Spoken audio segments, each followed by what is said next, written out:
My stepmother Helena threw boiling water on my hands the day before my wedding to a blind beggar. "You won't need perfect hands where you're going," she laughed while I screamed in pain. But when my helpless husband caught the cup before it hit the floor the next day without even flinching, I realized this man could see everything, including my stepmother's darkest secrets.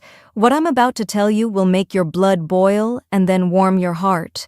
My story has betrayal, revenge, and a twist nobody saw coming, including me. Before we start, subscribe and hit the bell icon because you need to see how a blind beggar became my stepmother's worst nightmare. Now let me take you to the night my father died, and how everything I knew turned into a living hell. I'll never forget the sound of the teacup shattering on the floor.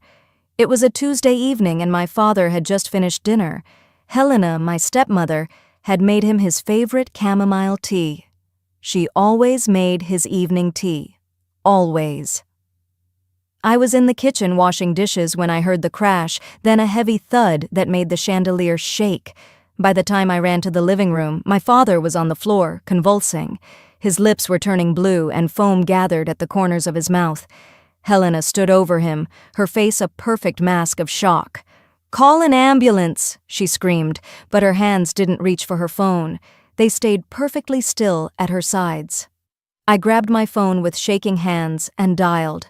My father's eyes found mine in those final moments. He tried to say something, his mouth forming words, but nothing came out except a horrible gurgling sound. Then his eyes went blank. Just like that, the only person who loved me in this world was gone. The doctor ruled it a heart attack. Quick, unexpected, tragic. But I couldn't stop thinking about those blue lips, the way Helena had stood so still, the fact that she'd refused to let me see his body one last time before the cremation. "It's too traumatic for you, dear," she'd said, her hand on my shoulder feeling like a spider's leg. The funeral happened within 3 days. Everything rushed, everything controlled by Helena. When the lawyer read the will, I felt my world collapse. Everything, the house, the jewelry business my father had built from nothing, the bank accounts, all of it went to Helena. "As your father wished," the lawyer said, not meeting my eyes. But I remembered what my father had told me just a month before he died. He'd held my hand and said, "The business will be yours, Scarlett. I'm changing the will next week. You're the only one I trust." Next week never came. Within days, Helena showed her true face. She fired every servant who had known my real mother, who had watched me grow up. Mrs. Chen, who had braided my hair every morning for 15 years, was thrown out with just an hour's notice. Then, Helena moved her lover, Gregory, into the house. A greasy, sneering man who looked at me like I was a piece of meat. He took my father's study, sat in my father's chair, and smoked cigars that made the whole house stink. My stepsister Vanessa got my bedroom. She threw all my things into trash bags and dumped them in the basement. That's where I was told to sleep now. The basement. It was cold, damp, and smelled like mold. There was a thin mattress on the concrete floor and one scratchy blanket. The first night I cried until I had no tears left. The second night I just stared at the ceiling, listening to rats scurrying in the walls. Helena turned me into a servant in my own home. I woke up at 5 every morning to make breakfast. I cleaned every room, did everyone's laundry, cooked all the meals. When Helena hosted her society parties, I served drinks while her friends whispered and stared at me with pity or contempt. If I worked too slowly, Helena would slap me. If I talked back, she wouldn't let me eat.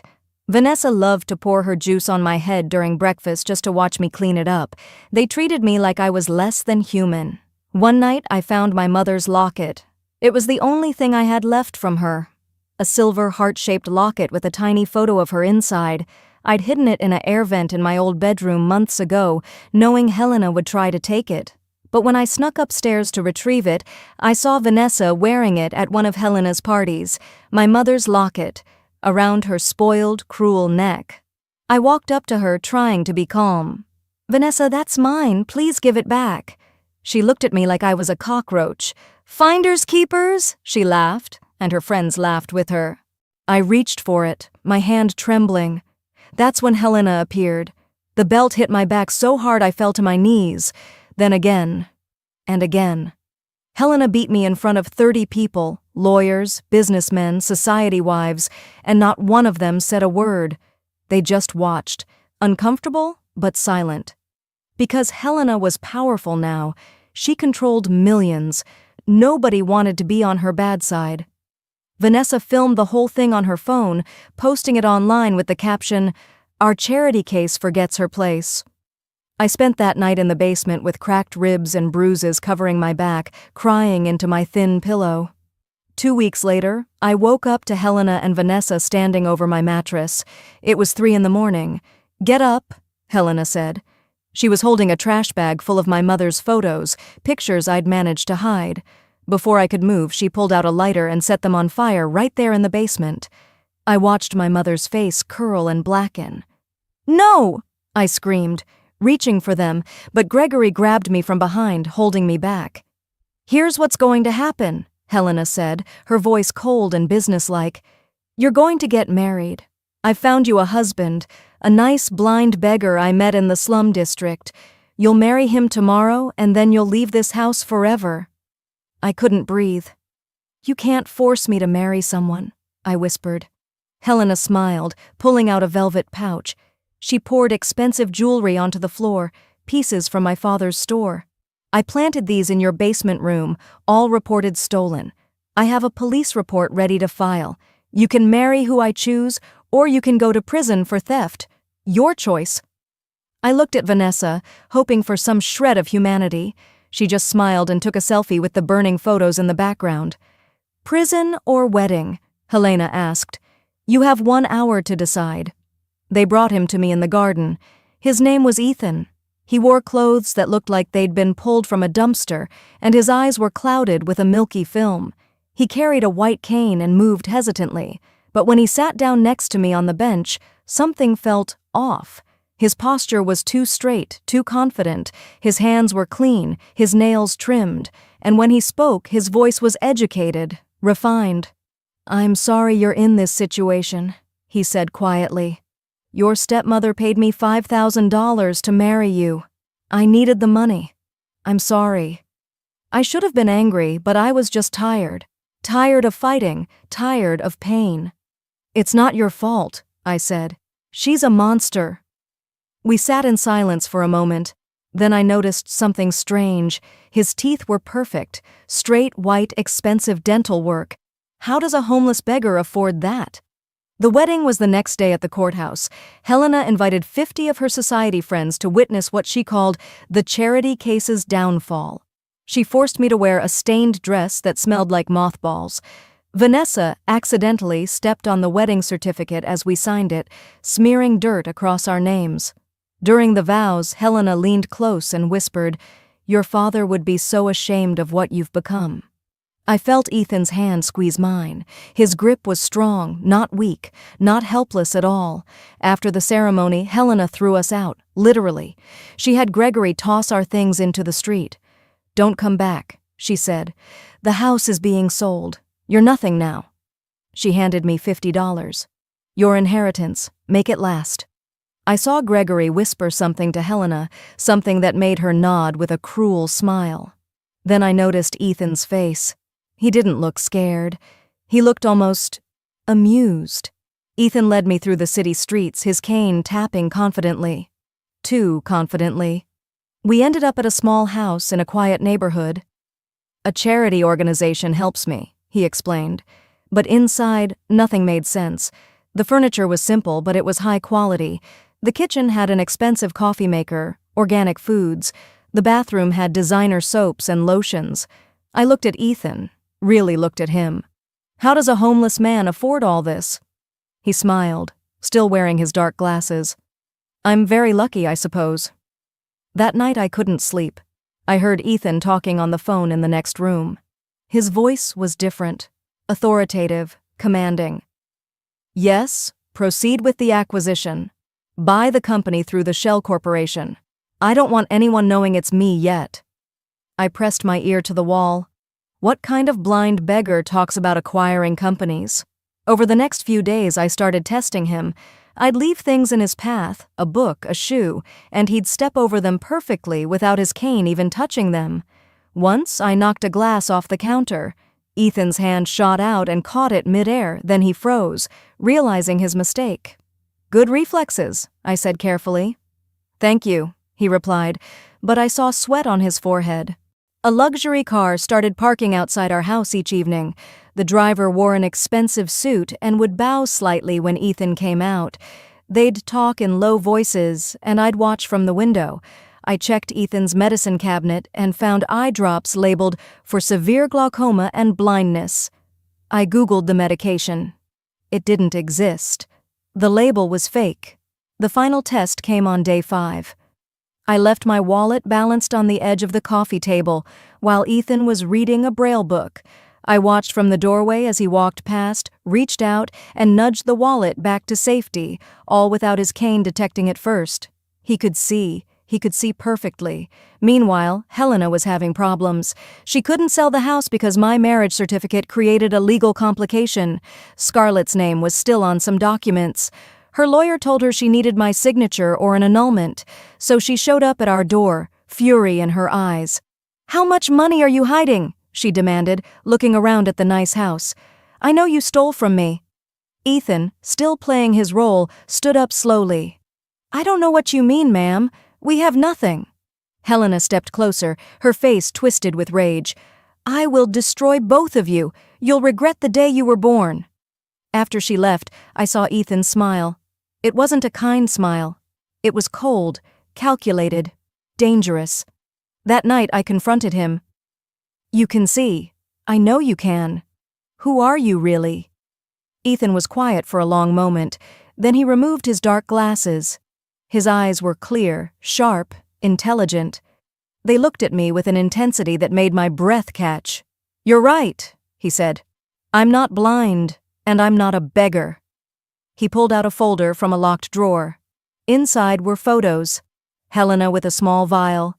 Helena at my father's desk late at night. Helena meeting with a forger. "Your father was murdered," Ethan said quietly. "Poisoned. And Helena forged his will." I felt like the ground had disappeared beneath me. No, that's not possible. But even as I said it, I remembered the blue lips, the rushed funeral, Helena's strange calmness. "Why would you know this?" I asked. "Who are you?" Ethan sat down, his expression serious. "Give me 3 more days. Help me finish what I started and Helena will pay for everything, but she can't know I'm not blind yet. Can you trust me?" I wanted to run. I wanted to scream, but I looked at those photos and I thought about my father's last moments. 3 days, I whispered. "Then you tell me everything." Ethan called Helena the next morning. "Please," he said, his voice shaking perfectly. "Scarlett is very sick. We need money for medicine. Can you help us?" I heard Helena laugh on the other end. "Come to the house this afternoon. I'll help you." But I could hear the lie in her voice. This was a trap. When we arrived, the house was full of people. Helena's society friends, lawyers, business associates, and Gregory, standing in the corner with a bulge under his jacket that looked suspiciously like a weapon. Vanessa was there too, her phone out and recording. Helena sat in my father's chair like a queen on a throne. "I'm feeling generous today," she announced. "Sign these papers, Scarlett, and I'll give you $10,000 to disappear forever." I looked at the papers. They would sign away every right I had to my father's estate, his business, even his name. "No," I said. Helena's smile disappeared. "No?" She nodded to Gregory. He moved fast, grabbing my arm and twisting it behind my back. Pain shot through my shoulder. "Sign it," Helena hissed. When I refused again, she slapped me, then again, and again. The room was silent, except for the sound of skin hitting skin. Vanessa's phone captured everything, and I could see her grinning. "Stop!" Ethan's voice cut through the room. It wasn't the voice of a scared blind man anymore. It was commanding, powerful. "Let her go, now." Gregory laughed. "What are you going to do, blind man?" Ethan stood up slowly and reached for his dark glasses. The room seemed to hold its breath as he pulled them off. His eyes were clear, focused, and they looked directly at Helena with an expression that made her step back. "I can see everything, Helena," he said quietly, "including what you did to Scarlett's father." The room erupted in whispers. Helena's face went pale, then red. Who are you?" Ethan pulled out his phone and dialed a number on speaker. "Send them in," he said. The front door opened, and suddenly the room was filled with men and women in suits, police officers, federal investigators, a team of lawyers. "Mrs. Helena Montgomery," one of the investigators said, "you're under arrest for fraud, embezzlement, and murder." Helena screamed, "This is insane! You can't prove anything!" Ethan walked to the large TV on the wall and turned it on. "I'm Ethan Blackwood," he said, and I heard gasps around the room. Even I knew that name. Blackwood Empire, billion-dollar corporations, technology, real estate, pharmaceuticals. And I have everything. The screen lit up with video footage. Helena, in this very house, mixing something into my father's tea. Helena, meeting with a forger at midnight. Helena and Gregory, discussing how to handle the Scarlett problem permanently after the wedding. The audio was crystal clear. Helena's own voice. "Once she's married off and out of the house, Gregory will take care of her. An accident. No one will care about a beggar's wife." I felt sick. She hadn't just planned to humiliate me, she'd planned to kill me. "I own the charity organization where we met," Ethan continued. "I've owned it for 5 years. 8 months ago, I saw Scarlett volunteering there, reading to blind children, bringing them food with her own money she'd earned from secret jobs Helena didn't know about. I watched her kindness, her strength despite everything. I investigated her family and discovered your crimes, Helena." He pulled up more evidence. "When you approached me with your marriage scheme, I saw the perfect opportunity. I planted cameras throughout this house weeks ago, hidden in flower vases, picture frames, lamps. I have footage of everything, every crime, every cruel word, every plan." He turned to me, his expression softening. "I'm sorry I deceived you, Scarlett, but I needed to make sure you were safe and that Helena would expose herself completely." The police moved toward Helena. She lunged at me, screaming, "You set me up! You ungrateful little—" Ethan stepped between us, and Gregory grabbed his weapon. But the police were faster. Within seconds, both Helena and Gregory were in handcuffs. Vanessa tried to run, but was caught at the door. Her phone, still recording, was taken as evidence. The lead lawyer approached me with documents. "Miss Scarlett, this is your father's real will. Everything belongs to you. The house, the jewelry business, all investments. Approximately $50 million worth of assets." He handed me an envelope. "Your father also left you this letter. He suspected Helena might try something. He hid it in the store's safe." My hands shook as I opened it. My father's handwriting. "My dearest Scarlett, if you're reading this, I'm gone. I knew Helena was dangerous, but I thought I could protect you by staying alive. I was wrong. The truth is hidden in the jewels. Look in the Blue Diamond collection, piece number 7. I love you always. Trust yourself." I started crying, really crying. For the first time since he died. Helena was dragged away, screaming threats and curses. Vanessa went quietly, her face finally showing fear. Gregory was already discussing plea deals. The society friends who had watched me suffer, who had done nothing, now surrounded me with apologies and excuses. I ignored them all. Later, Ethan and I stood alone in the house. "I'll arrange for an annulment," he said quietly. "Our marriage was based on deception. You deserve better." He paused. "I should tell you, I'm engaged to someone else, a business arrangement made by our families years ago, but He stopped, looking away. "I fell in love with you, Scarlett, watching you volunteer, seeing how you treated me with kindness even when you thought I was a beggar. That wasn't part of the plan." I felt anger and confusion swirling inside me. "You used me. Even if it was to catch Helena, you still used me as part of your investigation." He nodded. "I did. And I'm sorry." I saved you, but I also manipulated you. I understand if you hate me." I looked at this man, this billionaire who had pretended to be blind, who had married me to trap a murderer, who claimed to love me. "I need time," I said. "I need to figure out who I am without Helena's shadow over me. Alone." He looked hurt but nodded. "I understand."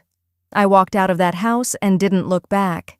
6 months later, I'd rebuilt my father's jewelry company into something even bigger. I found the Blue Diamond Collection, piece number 7, just like Father's letter said. Inside the setting was a microchip with evidence of all Helena's financial crimes. Father had been gathering proof before he died. With that evidence and the insurance money from Father's death, I launched a new line of ethical jewelry. Forbes magazine did a feature on me, From Abuse Victim to Empire Builder, Scarlett Montgomery's Incredible Rise. I was at a charity gala for abuse survivors, an event I'd organized when I saw him. Ethan, standing across the room, watching me. He walked over slowly. "You look happy," he said. "I am," I replied honestly. "I broke my engagement," he said quietly. "I couldn't marry someone I didn't love, and I've been funding your company's expansion, anonymously, through shell corporations." I smiled. "I know. I have very good investigators now, too." He looked surprised, then laughed. "Can we start over?" he asked. "Honestly this time? No lies, no games?" I looked at him for a long moment. "You'll have to earn it. No more deception. Ever." He nodded seriously. "I have the rest of my life to try. If you'll let me." I didn't answer right away. I made him wait, made him wonder. Because I'd learned something important over these 6 months. I didn't need saving. I didn't need a man, blind or otherwise, to make me whole. But maybe, just maybe, I could choose to let someone in. On my terms. I visited Helena once in prison. She'd been sentenced to 25 years for murder, fraud, and conspiracy. Vanessa was doing community service and had been completely canceled on social media. Gregory had been deported. Helena looked old now, broken. "You won," she said bitterly. "Are you happy now?" I thought about my question carefully. "No," I said finally, "but I'm free, and that's better than happy." I walked away and never looked back. My stepmother thought marrying me to a blind beggar would destroy me. Instead, she handed me to the one man powerful enough to destroy her. Helena took my father, my home, and almost my life. But she couldn't take my dignity. She never saw the truth. The weakest-looking person in the room can be the most dangerous. If this story proved that karma is real and justice is possible, smash that like button. Subscribe for more revenge stories that will shock you. Comment below "Justice Served" if you think Helena got what she deserved. Share this with someone who needs to know their darkest hour comes before their dawn. I'm Scarlett Blackwood now, and I'll see you in the next story, where the underdog always wins.